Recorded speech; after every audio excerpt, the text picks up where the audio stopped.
Sir, सबसे पहले Trump द्वारा जो शुल्क दुगुना करने पे भारत पर भारी पड़ रहा है। अमेरिका के साथ रिश्तों का नुकसान हो रहा है। रूस के तेल खरीदने के लिए इन्होंने दुगुना कर दिया है। क्या देखते हैं? देखिए, हम पहले ही कहे हैं कि अमेरिका से कोई भी किसी तरह का दबाव भारत स्वीकार नहीं करता है। भारत के पास तमाम ऑप्शन हैं। इसी नाते तमाम देशों से अपना संबंध अच्छा बना करके रखा जाता है कि कहीं से किसी प्रकार की कोई दिक्कत ना हो। तो आज ट्रंप को ये समझ में आ गया कि क्या होना है। तो भारत स्वतंत्र है और अपने हिसाब से अपने देश की व्यवस्था चलाने के लिए, चाहे वो आर्थिक नीति हो, चाहे विदेश नीति हो, चाहे कृषि नीति हो, चाहे कोई नीति हो, हर क्षेत्र में भारत निपुण है और देश के प्रधानमंत्री खुद निपुण हैं।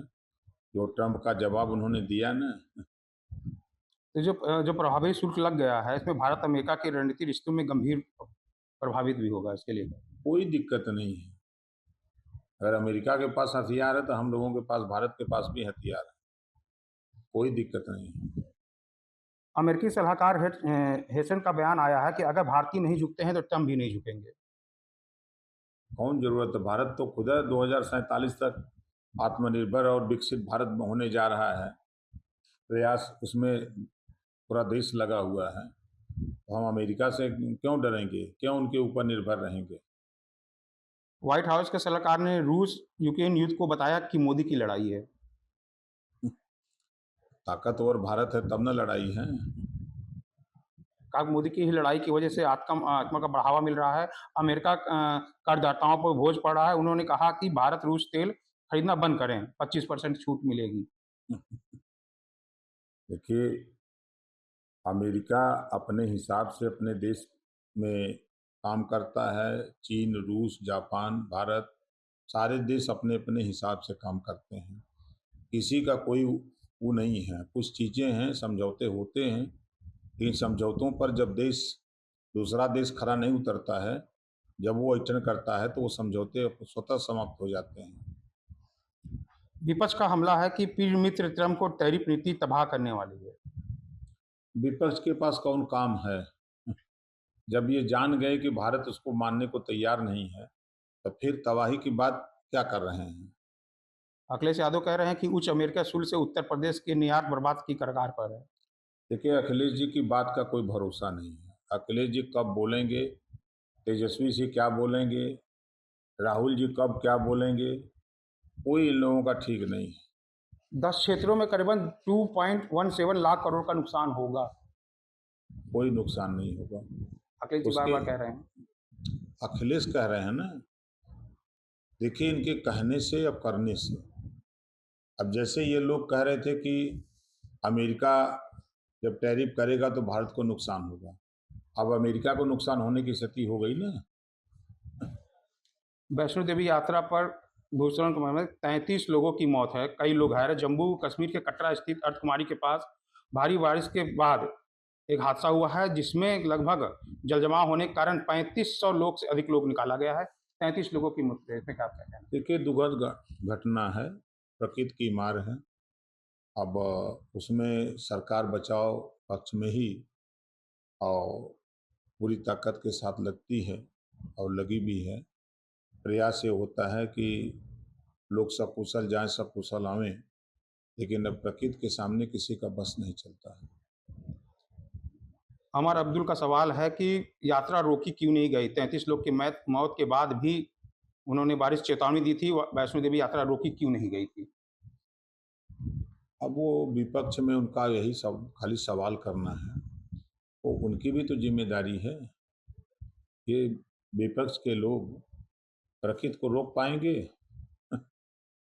ये कुछ नहीं कर पाएंगे। एक सिर्फ बयानबाजी कर सकते हैं। राहुल गांधी ने आरोप लगाया है कि गुजरात मॉडल चोरी का मॉडल है। अब क्या कहा जाए कांग्रेस को?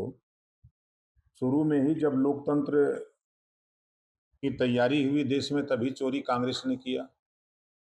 1947 में जब 14 लोगों को वोट देने का अधिकार हुआ तो 13 वोट पाए सरदार वल्लभ भाई पटेल, 1 वोट पाए पंडित जवाहरलाल नेहरू। उसी समय चोरी हो गई 13 वोटों के।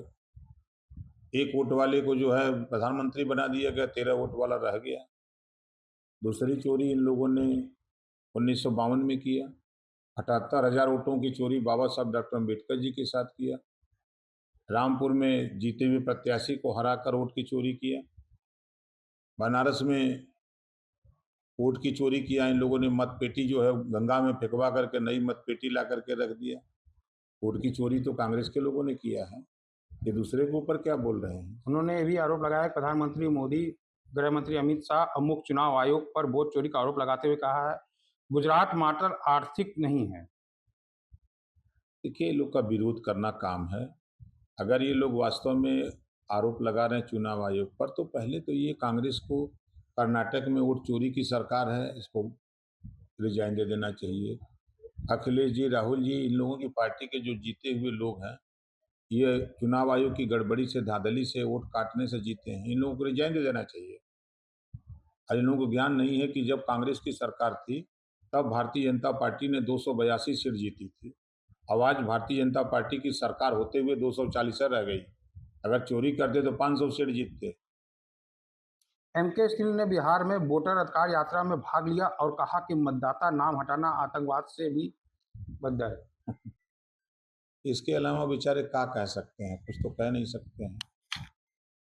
अब कह रहे चुनाव हैं आयोग का काम होता, चुनाव आयोग अपना काम करता है और उसका काम है वोट बढ़ाना, घटाना, काम करना। जो मृतक है उनका नाम निकालना, जो प्रदेश छोड़ के भाग गए हैं, दूसरे प्रदेश में रह गए हैं, उनका नाम हटाना। जो 18 साल के हो गए हैं उनका नाम जोड़ना। चुनाव आयोग तो यही काम करता है। वोटरों का हटाना आतंकवाद से संबंध लगाने का। वो गलत बोल रहे हैं, उनके बयान से हम लोग सहमत नहीं। आखिरी सवाल ये है कि बीजेपी बोल रही है कि मोदी गंगा जल की तरह पवित्र है, राहुल गांधी का परिवार चोर है। इस पे आप कहाँ तक? अब चोर को चोरा न कहा जाएगा।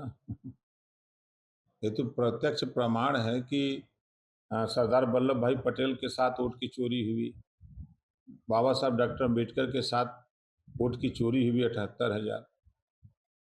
रामपुर, यूपी के रामपुर में वोट की चोरी करके जीते हुए लोगों को जितवा लिया। सही है तो कह रहे हैं, सबका बुरा कह रहे हैं। एक कह रहे हैं कि मोदी गंगा जल की तरह पवित्र है, इसको सही कह रहे हैं। उन्होंने ये भी आरोप लगाया है कि जो परिवार पर भ्रष्टाचार के केस हैं और भी जमानत पे हैं, उन्होंने कहा चौकीदार चोर चोरी का नारा भी राहुल पर उल्टा भारा पड़ा। निश्चित भारी पड़ेगा। उसका रीजन चूंकि इन लोगों ने जो किया है और उसका अब टाइम आ गया उनके ऊपर लागू होने का।